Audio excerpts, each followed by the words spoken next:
Международный мультиспортивный турнир «Игры будущего» стартовал в Казани. Здесь атлеты соревнуются как в виртуальной реальности, так и на арене. Зрелище обещает быть жарким. Смотрим!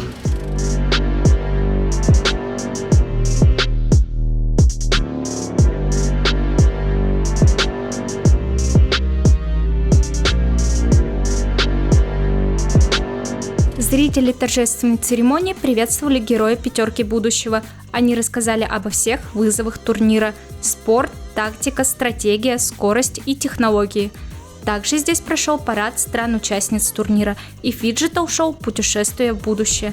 В заключении всех участников поприветствовал талисман игр «Жар птица мира».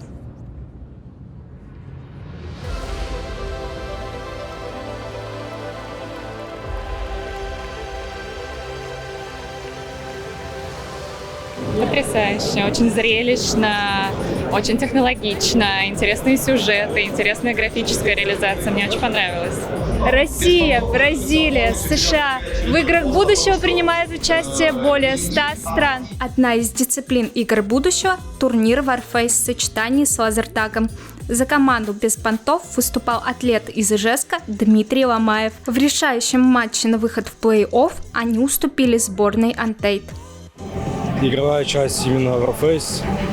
Поиграли очень обидно, шли очень близко, в итоге не дожали. Вот. А лазертаг без проблем. Делает в свою очередь, на самом деле, Репей. Вот тут вот он момент. Лазер Суслик потерялась, тут просто заблудилась, вышла с сторон. Мы изначально понимали, что мы не в самой выгодной позиции в таблице находимся, и нам нужно было выигрывать обязательно диджитал-часть. Делали акцент на нее, потому что мы понимали, что в лазертаге, к сожалению, наша команда немного уступает. Ну тут прямо изи, конечно. До свидания, как говорится, это GG. Мы слышим стук мяча и скрип кроссовок. Прямо сейчас спортсмены соревнуются в фиджитал-баскетболе.